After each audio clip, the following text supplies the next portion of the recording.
Здравствуйте. На телеканале «Новый век» программа «Вызов 112», в студии Эльвира Фазлиева. И сегодня мы расскажем, как 16-летний подросток попал под колеса иномарки на улице Зорге. Помню, как он говорил, завтра на учебу пора, надо домой, мы его в машину посадили. Покажем 2 тонны спирта, который 67-летний казанец незаконно привез в Татарстан для дальнейшей продажи. И пожилого человека, которого обокрали под предлогом покупки электроинструментов. А также нетрезвый водитель внедорожника протаранил стоящую легковушку и вытолкнул ее на припаркованные у торгового комплекса машины. Какой удар был, что Он ехал боком, мою подвинул.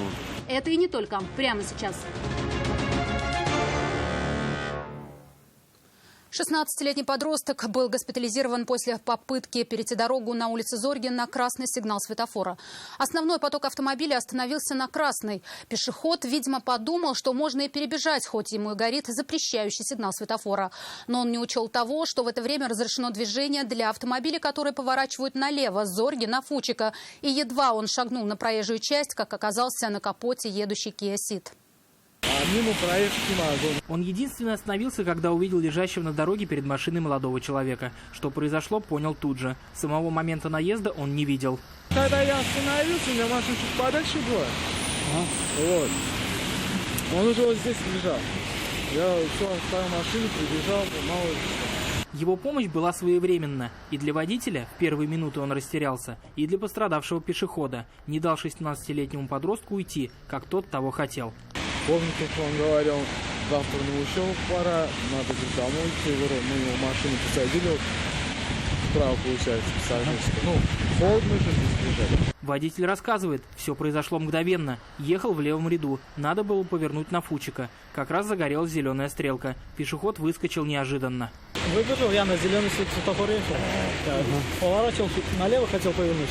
Удар был довольно сильный. Подросток рухнул на капот, пробил головой лобовое стекло и упал на асфальт, когда машина остановилась. Сначала, говорят очевидцы, ни на что не жаловался, вероятно, из-за шока. Потом стал ощущать боль.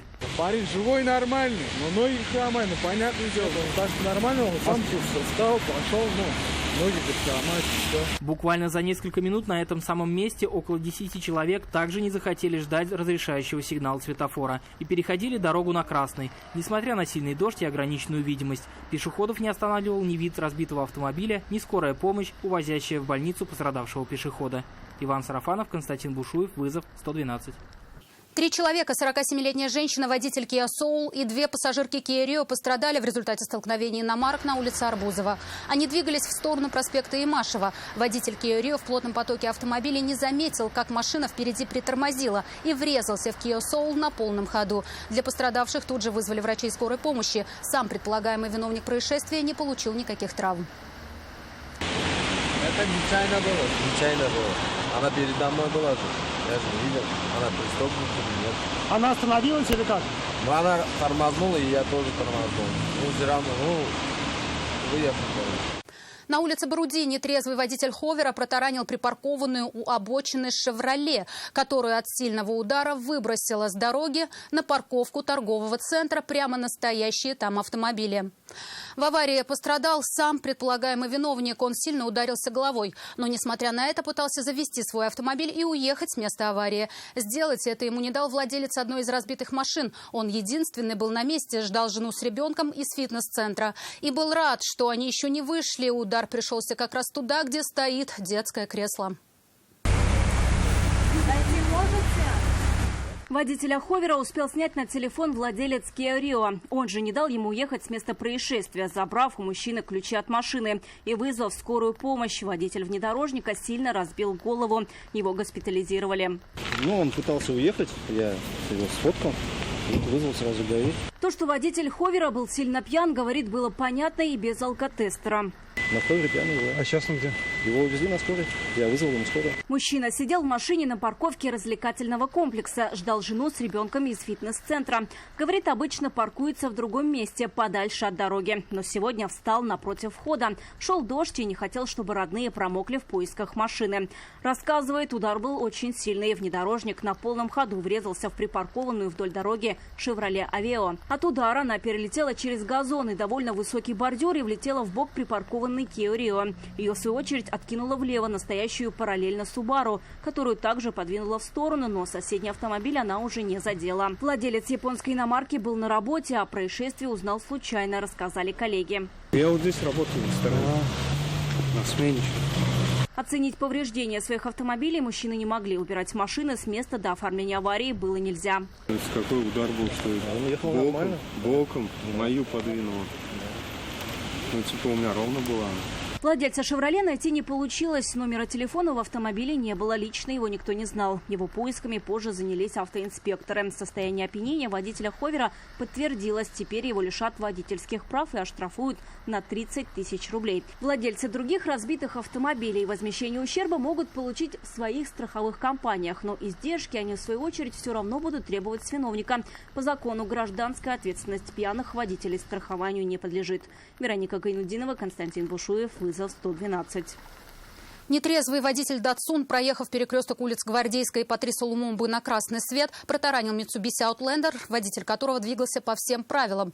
Мужчина левой стороной легковушки снес всю переднюю часть кроссовера. Водитель последнего, проехавшую на красной легковушку, увидел, но на мокром резиновом покрытии трамвайных путей остановиться не смог. Он единственное, я тут рядом хотел быстренько съездить и все.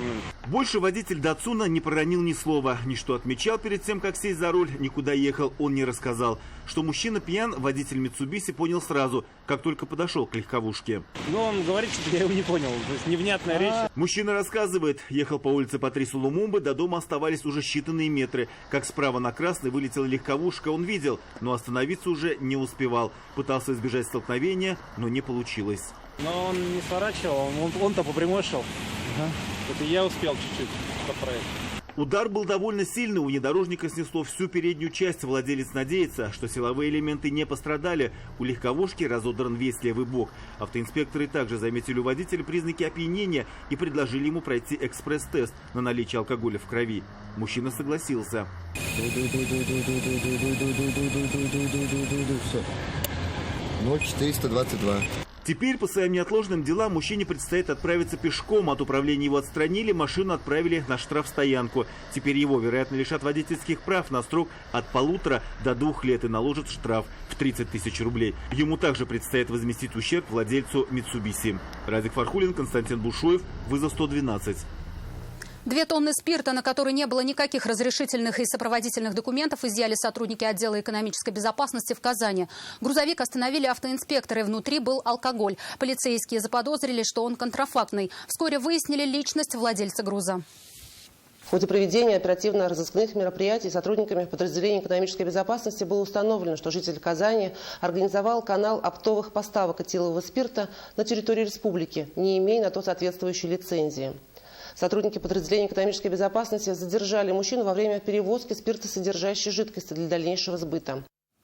Образцы, изъятые спиртосодержащей жидкости, отправили на экспертизу, результаты которой должны сказать, опасен ли изъятый алкоголь для жизни и здоровья, или его качество соответствует всем нормам, но ввезен он незаконно. И уже исходя из этого будет приниматься процессуальное решение.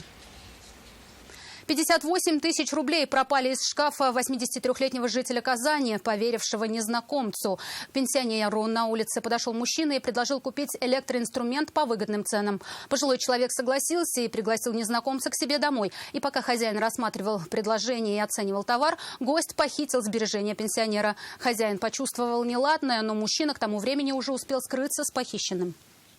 В результате проведения комплекса оперативно-розыскных мероприятий установили подозреваемого в краже денежных средств. Им оказался 32-летний житель Ставропольского края. Подозреваемый свою вину признал полностью. В отношении мужчины возбуждено уголовное дело по признакам состава преступления, предусмотренного частью 2 статьи 158 Уголовного кодекса Российской Федерации «Кража». Причиненный ущерб им возмещен. Это все, о чем успели вам рассказать. В студии была Эльвира Фазлиева. До встречи и не бросайте вызов судьбе. Вдруг она его примет.